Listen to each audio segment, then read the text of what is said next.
Hi, I'm Jasmine, and this is Not Another PD. It's for helping professionals who are tired of theoretical training that doesn't translate to the work you actually do. Here, we talk boundaries, leadership, systems, and how to protect your well-being while doing complex work every day. I'm so glad you're here.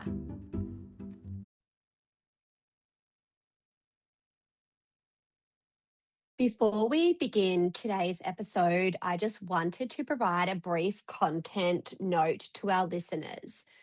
On Not Another PD, I often speak with helping professionals and leaders who generously share not just their professional expertise, but sometimes aspect of their lived experience and personal challenges as well. In this episode, Joshua shares part of his lived experience, including discussion of suicidality and alcohol misuse. I really appreciate guests who are willing to have these conversations. One of the reasons I created this podcast was to create more honest conversations about the realities of being a helping professional and leader.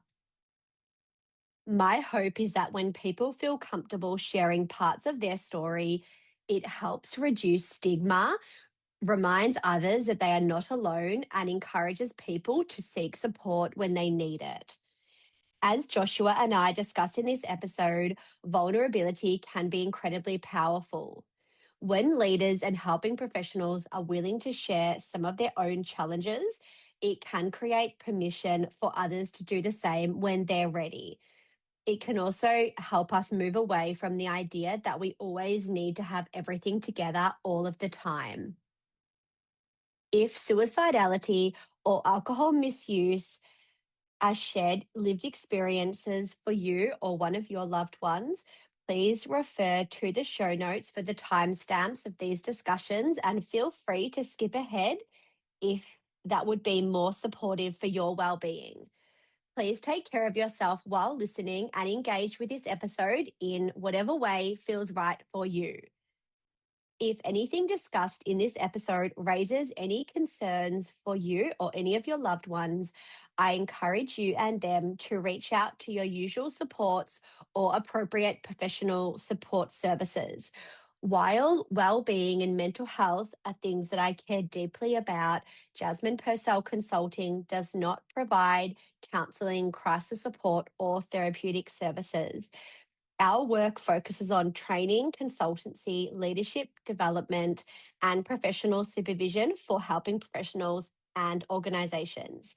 Thank you for being here, and I hope you enjoy today's conversation with Joshua.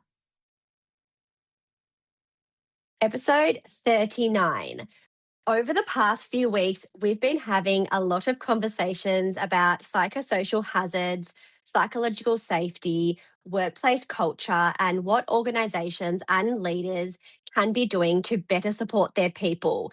Today's episode continues that conversation through the lens of frontline work.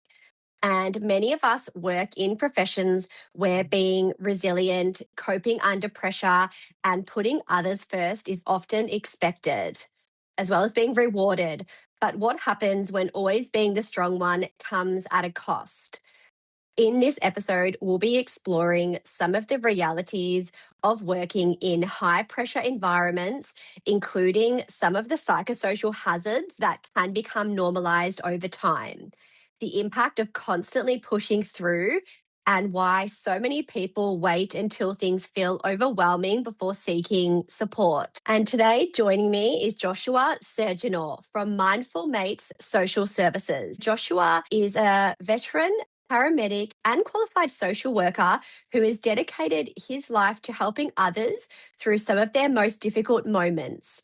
With experience across the military, emergency services, and mental health support, Joshua speaks openly about resilience, trauma, growth, and realities of life on the front line. He is passionate about improving mental health outcomes for veterans, first responders, as well as the wider community through honest conversation and meaningful support. He is the founder of Mindful Mates Social Services. Joshua, welcome to the podcast. It's lovely to have you. Thanks for having me on. Would you mind just starting us off just to share a little bit about your background and what's led you to create Mindful Mates? Yeah, so it's been probably a long journey. So, yeah, you're right. I served in the military when I was a young boy from the age of 19 till I was about 26. I think it was about 5.5 years.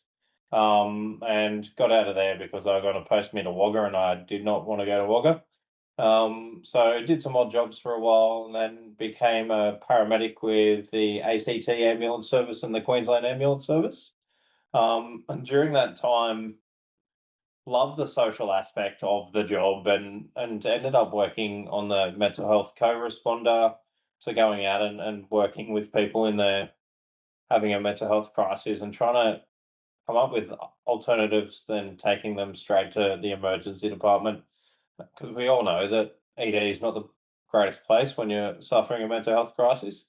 So during that, developed some skills of a social worker. And there was one job that I went to where there was an 85-year-old lady that went to a GP and said that she needed to go into a nursing home, and she didn't want to go to a nursing home.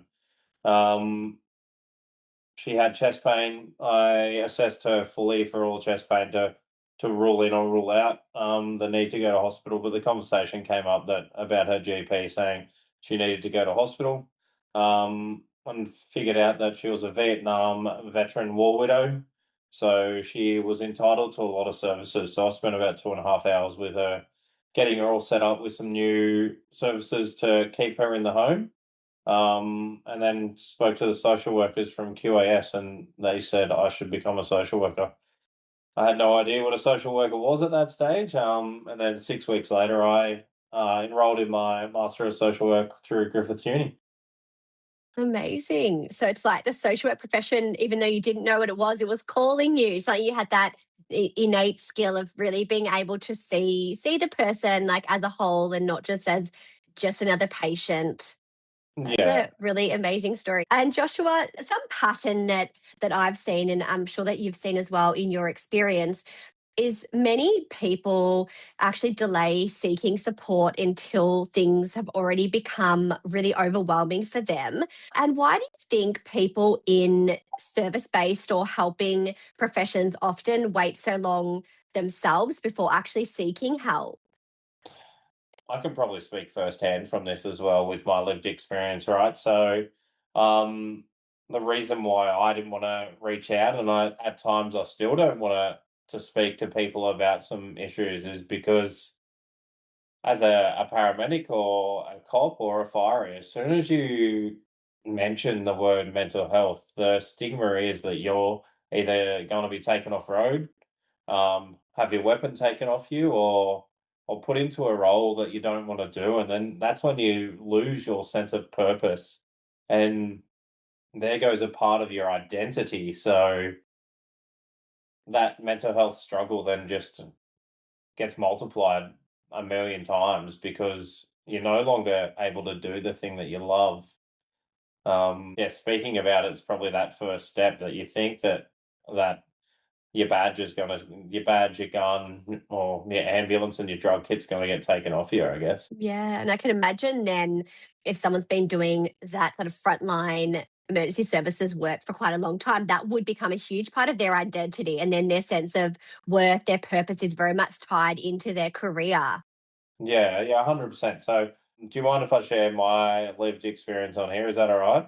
Yes, please. Yeah. So back in 2024, was when my body started to give out. So my back was going, my hips were giving up, and then I had all these other pains that were happening, and it led to me having to take a step back from full time service as a paramedic and probably looking at as another role. I absolutely loved my job.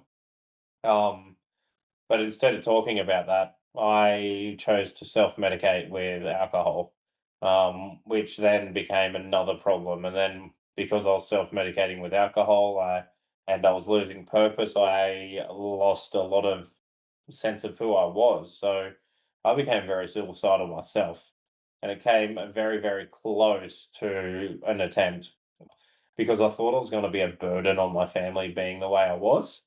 Um, Hindsight now, I know that's 100% not the truth, and I've only just started to really feel comfortable about sharing this story recently. But I think it's going to be able to help others understand what people in the military and first responders go through because they don't want to be a burden to anyone else. So, yeah, 100%.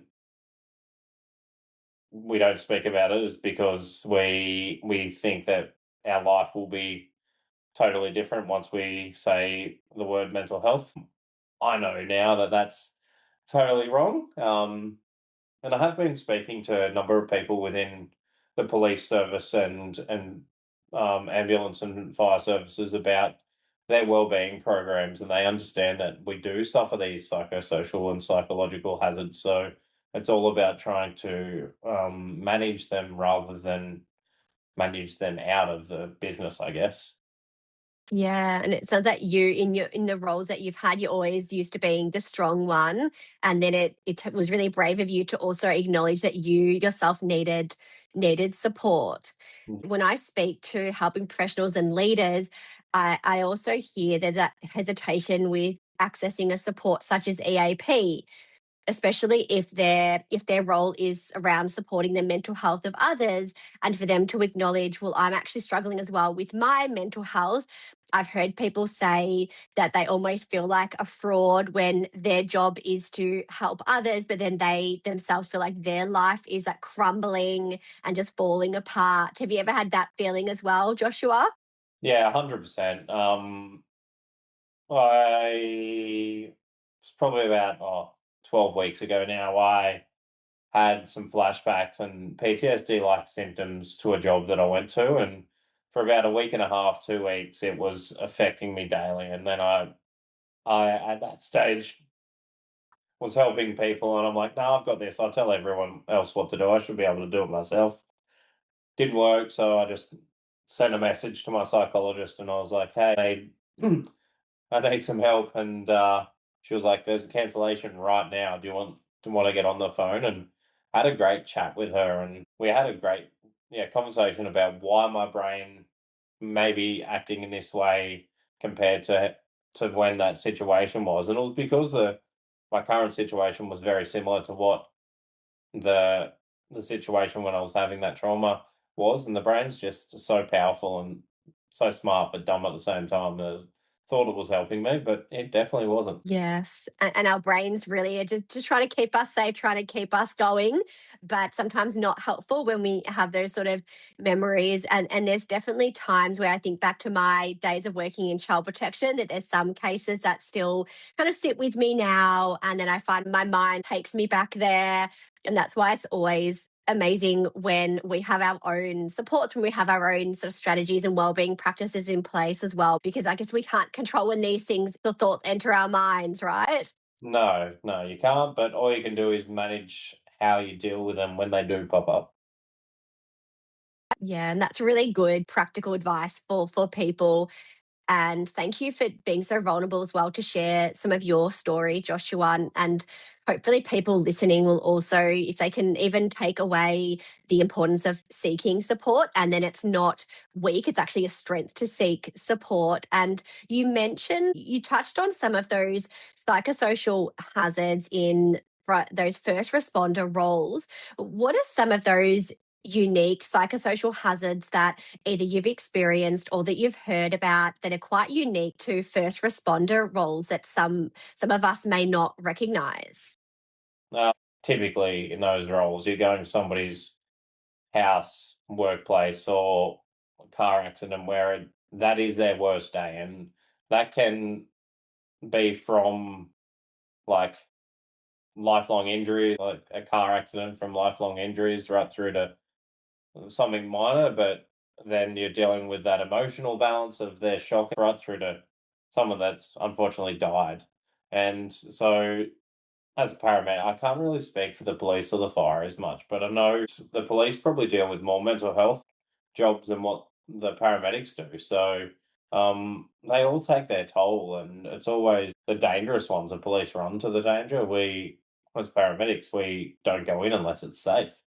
Um, but then the fireys do the same thing. So I could probably only speak to the paramedic ones, and it's right from telling someone that their loved ones died, right to doing CPR and trying to revive someone, and you're thinking it's going to like you're going to have some success, but reality is that yeah, it is hard.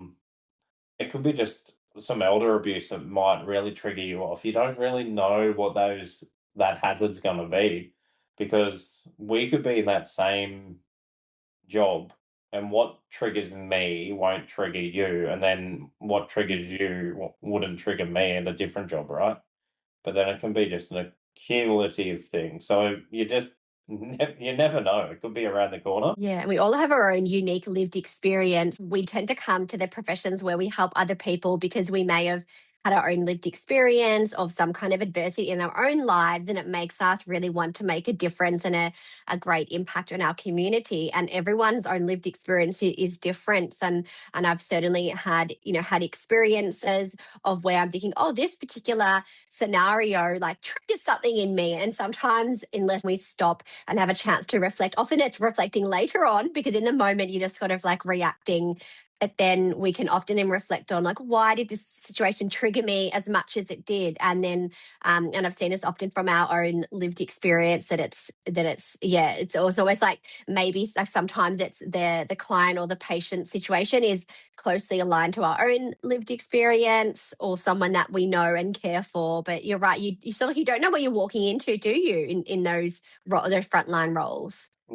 Which is what I probably loved about it as well, because I knew it wasn't just a desk job where I knew day in, day out what I was getting myself into, and every day was different. Although sometimes things felt like they were on a run. So just say you're going to chest pain, you're like, oh, I haven't been at like any chest pain for weeks, and then you've got 6 jobs in a row that's all chest pain, and it just seemed to happen like that. Probably whilst I was a paramedic, none of these issues actually troubled me at all because it was just something different every day. And that's probably a little bit of dark humor and stuff like that. You do have to have a bit of a funny sense of humor to get through at that role, I think. And most people that are in it, it's just a coping strategy. Yeah, I guess you have. Is that one of those, the saying goes that if you don't laugh, you'll cry, right? Because otherwise your work days will be incredibly miserable. 100%. Yeah. So, like, there's some days that it would have been back to back to back big jobs, and um, especially when I worked in Canberra, like there was a few days where it was back to back to back big jobs, and so you'd go to hospital, you'd offload the patient, you'd go clean your ambulance before you left the hospital. You'd hopefully have enough to restock the ambulance, and then you'd be back out, or you'd be back to station, restock the ambulance, and then you're on to your next job. So um, it can be quite chaotic like that, and it's something that you have to do when you sign on the line. But sometimes now, in hindsight, I think that it could be done a little bit different, where you actually do a little bit of a quick, like a more in depth debrief. So, what would a good debrief look like? So, obviously, it sounds like there's great opportunity for like debrief in between patients. But if you could sort of go back, or you could implement a debrief in between patients, what could that look like? I don't think it needs to be long because you've still got to process it, right? So it's just talking about like having someone there that's at hospital and 10, 15 minutes just to guide that conversation and be like, hey, how'd that job go? What went? It's trying to pick out the things that went well and identify them early, because as people, we tend to only think about the negatives, right? Mm. It's really hard for me to go, what worked well. So that meeting might be one of those ones where you just talk about what went well to start with. So then that promotes better psychological, like, well, can't really think of the word I'm thinking of. Like, yeah, some protective factors there, I guess, to have some, yeah, better strategies for that long term, because in the long run, it's probably you're going to go home and you're going to reflect on if the case didn't go so well. Well, what could have I done differently to make that better? When in hindsight, you've probably done everything you can. So try and promote some positives out of a scenario, which is always hard to do. That negativity bias, and we always go to, and we're all our own worst inner critic, right? And Joshua, we're thinking about that, say, informal debrief, and it's something that sounds like a great idea. It's something that could be implemented even in not just in first responders, but even in allied health professions as well. And would you say that this would be the responsibility of the leaders in the organizations to do this debrief, or would you say it'd be more like a peer debrief? We did do a lot of peer debriefs as well. So, like, we'd always have a chat about how the jobs went and what went well. So that happened, but it's on the big jobs where there's so there would be a paramedic crew, and then in a critical care paramedic, and then potentially a doctor and other specialties that come along. Having that instead of just rushing out to the next job, even if it's before you finish your paperwork or something, it's all getting together and having that chat and just about, yeah, that initial debrief, which I know from my own experience, it helps when that happens. So, like, at least then, if the doctor has anything you could have done differently, like it's there then and then to be able to that reflective process and make some changes. Not everyone would want it either, so maybe it could be an opt in or an opt out. And I've seen this something similar done well when I was working in child protection. So I'd gone out in the investigations team. I went out with a colleague to do a home visit, and I wasn't familiar with the family, and the child's mother was quite aggressive, and she was recording my colleague and I, putting her cameras like in our faces and in our personal space, and was saying, I'm going to put it on YouTube, and child protection, the government's harassing us, and was very verbally abusive. And it was actually quite confronting. And I hadn't experienced anything like that before. And I'm also someone who, despite the fact that I have a social media presence, I don't like other people recording me. It was quite confronting. And then when I went back to the office with my colleague, there was a senior manager actually called us into his office and was actually debriefing with us and Yeah. said, like, I heard what had happened, and was checking in with my colleague and I, like how we were feeling. And I felt that that was done really well. And it, instead of just expecting us to come back to the office and move on to the next case, or write the report, as you were just mentioning as well, it was actually really nice to have someone who was senior to us actually checking in with, how are you going after that situation. You're right, it could be like an opt-in, instead of going from one thing to the next, and then you're still holding the emotional load from like that previous job. So it's going to be a good, almost like a circuit breaker in between some of those Yeah. tasks. Yeah. Yeah. Now we're talking about it, and you said it works well. I've actually set this up with a NDIS provider, so I've got a contract with them to be a critical incident debriefer. So, say something critical happens in one of their SIL houses, so that's supported independent living houses, that they can call me, and depending on where that is, we can either do a Zoom call like this, or I can actually attend and just have that initial debrief session and then offer some services outside of that as well. So it's similar to EAP, but because there's providers out there and Medicare mental health plans, the company just wanted someone to come in to try and help the people process that, and then if they needed further support, to already filter into already accessible other things. Yeah, it sounds like you're filling a much needed gap there, Joshua. And I was speaking to a provider, I'd say a few months ago, and they were actually raising concerns that some of the larger EAP providers, the clinicians that actually debrief, don't have the on the ground practical experience in some of those challenging frontline roles. So sometimes, and they've mentioned like that they'll come out and they have a quite a corporate approach to debriefing, but someone such as yourself that has that on the ground experience, who can actually speak to some of these challenging scenarios, it would be really impactful for the frontline staff. Yeah, I don't want to take over that space, but it is something that if it's needed, I'm more than happy to have a conversation because I do have that experience there on the ground and using my lived experience, as long as it's within the AASW guidelines and it's not benefiting me, which for me, it's not ever benefiting me. I always ask my clients, do you mind if I share some of my lived experience so I think it might be beneficial and give them the choice. I'm all about choice and control. So that's why I love the opt in, opt out. Because you're giving that person the choice. Maybe they don't want to speak about it. Most people are quite receptive when the professional that they're working with shares even just a little piece of information about their own lived experience. And it is something that can be helpful because it's like, I guess, normalizing their experience without oversharing either. It's a balance, isn't it? Like to know Yeah. how much to share without oversharing and taking the spotlight too much away. Yeah, 100%.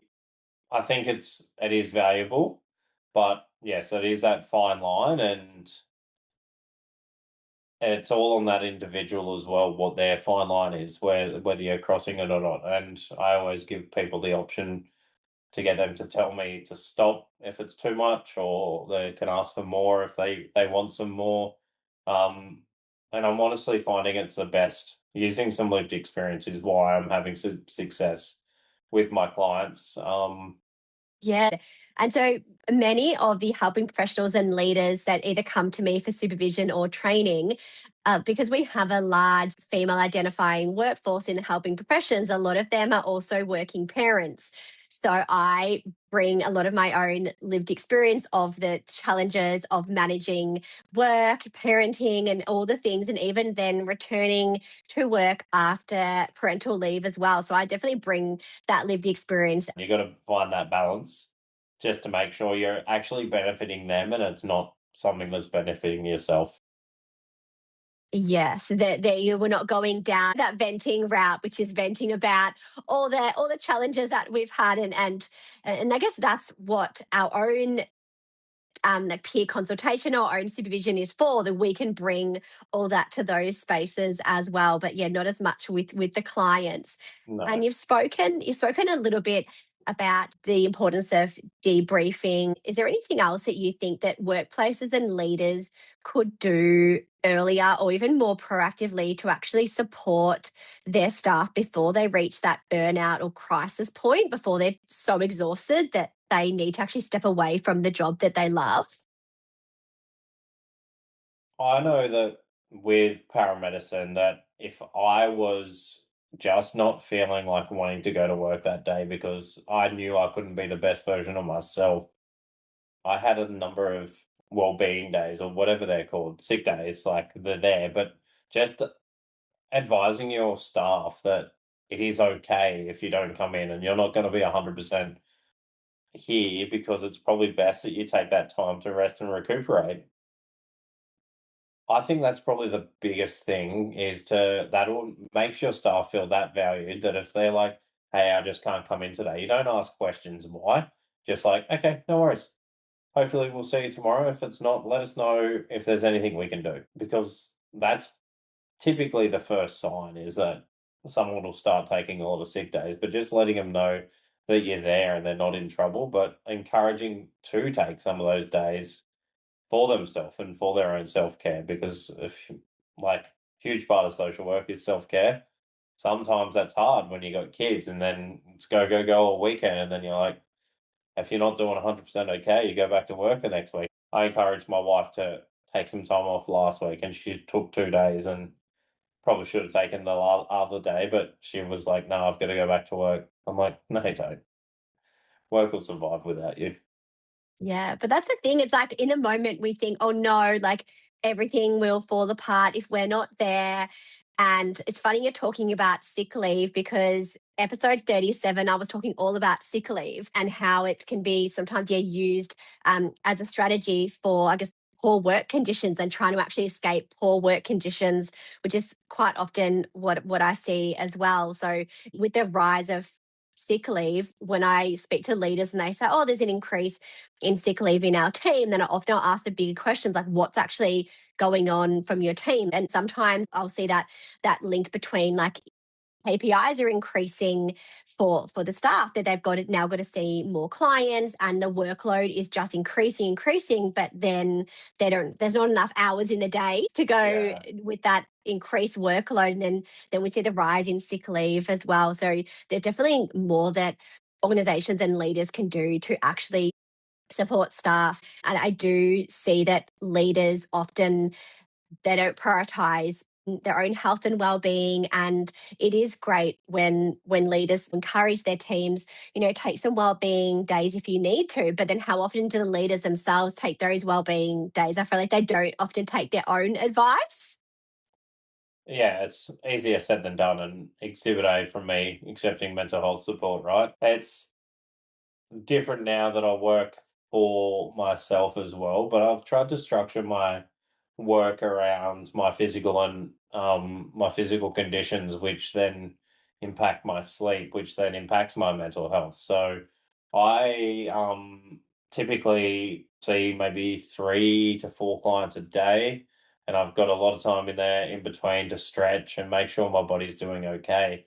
But I've had some days where I'm like, I just can't do this today, and I just message my clients and I'm like, "Hey, I'm so sorry, we have to reschedule." And I've not had one that's been upset. But the best thing is, I give them that chance as well to go, "Hey, I can't do today's meeting. If you need something like urgently, um, let's rebook tomorrow," because I've got that flexibility with only seeing 4 people in a day.